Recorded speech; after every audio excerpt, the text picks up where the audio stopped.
Starfield is well on its way to being one of the biggest games in gaming history. With over 250,000 lines of dialogue and 1,000 planets, it's hard to deny that the scope of the game is some of the biggest we have seen in the industry.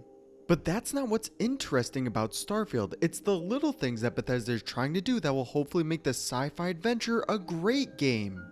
And what is up guys, Andrew from the Denman here, and today I want to take a look at the RPG elements we will be seeing that will make Starfield one of the biggest single player games to date.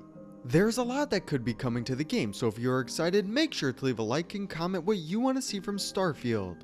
With that being said, we have a lot to go over, so kick back, strap into your seat, and let's blast off into today's video. Starfield is attempting to do something that not a lot of games could accomplish. We see a lot of different features of the game building off of past Bethesda titles like Outpost building for Fallout 4 and 76, but more surprisingly is how similar it is to Oblivion. We see a lot of the little things like how dialogue will work, its persuasion minigame, and even having an adoring fan very similar to the one from the Elder Scrolls 4. There are so many similarities between the two projects even though they are in very different genres. Bethesda wants to go back to the more RPG side to their games, and Oblivion became the gold standard for these sets of titles. We know that Starfield is going to rely heavily on player choice to set your own path in the story, but what is going to influence your choices? Starting off, they are giving the player the option to create their own background and story. With these backgrounds and traits, you will be able to design the way that you want to play. If you want to play as a combat medic, you will get perks designed to fit that role. Same goes for all the other ones as well. These backgrounds will influence the way that characters in Starfield will see you and respond in different ways to it. This changes up each playthrough just a little bit, but all of these little changes will add up and make it that much better. There are also traits available to the player that take it even further. These traits are equipped with unique advantages like starting off with a player home or having higher health in certain areas of the game like space. This is a great addition to Starfield and will help define your player to make it your own. Taking Starfield deeper into the RPG side of Bethesda games is amazing to see, and I hope we get to see more of what to expect there. This is not all though, because factions will be taking a bigger role than we have ever seen before in Bethesda games. There are a number of different factions ranging from the United Colonies to the Ecliptic Mercenaries, and all of them will be bringing their own way to experience the AAA sci-fi adventure.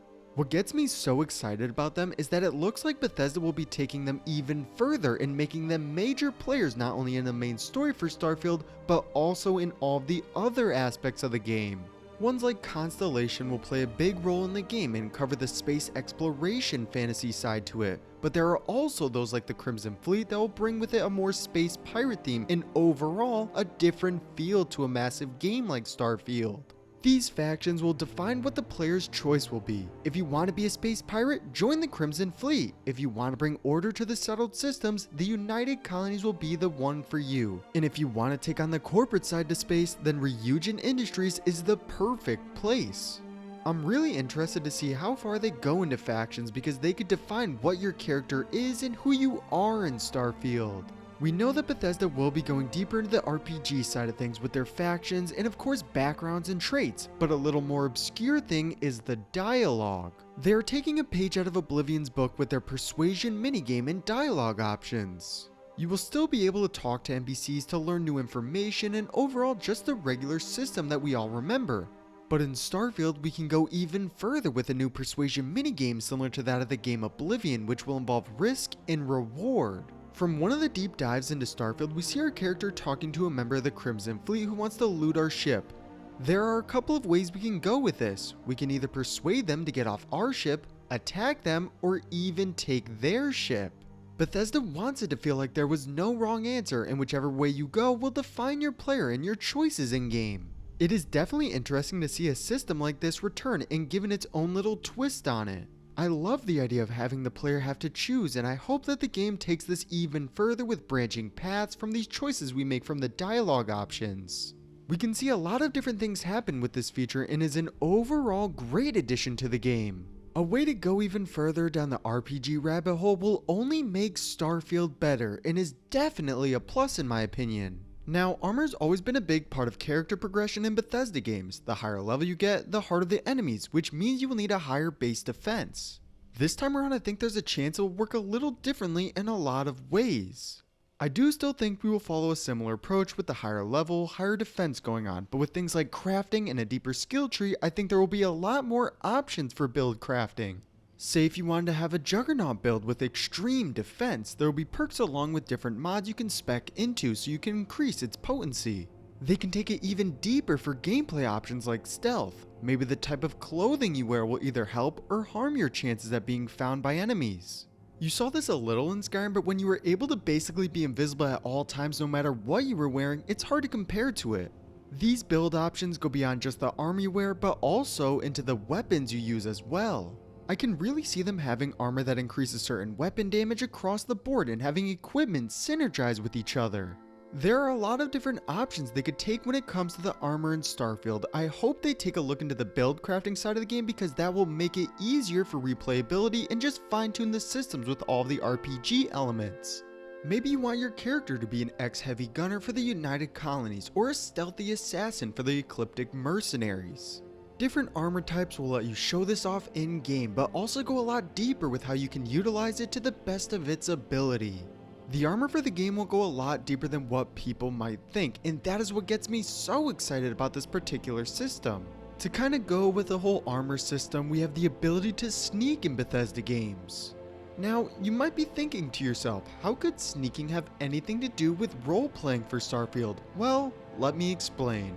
Sneaking has been an underdeveloped feature in games like Fallout 4, and even when they took a big step forward with it in Skyrim, it felt too overpowered at times. I think I speak for everyone when I say that those who have played Skyrim more than once have definitely used a sneak archer build because it was just the best and easiest one out there.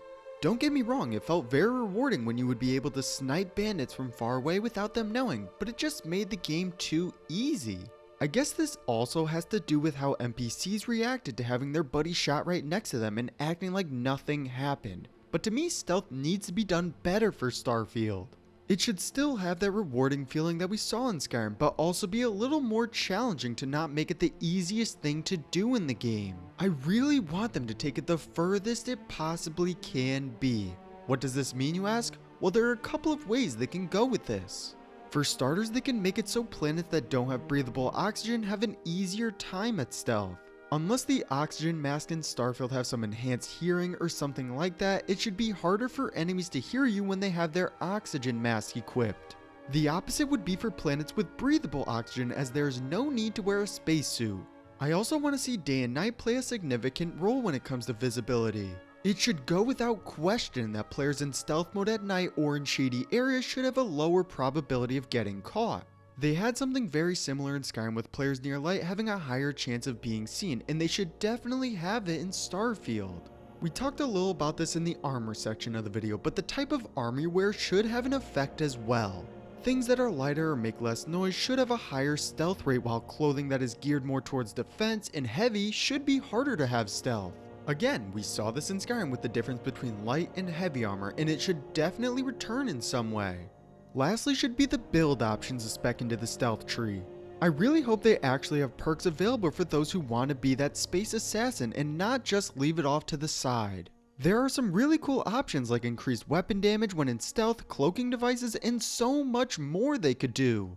There's definitely a lot of potential when it comes to stealth in Starfield, and I can only imagine what it would be like to have a sneak artist in space.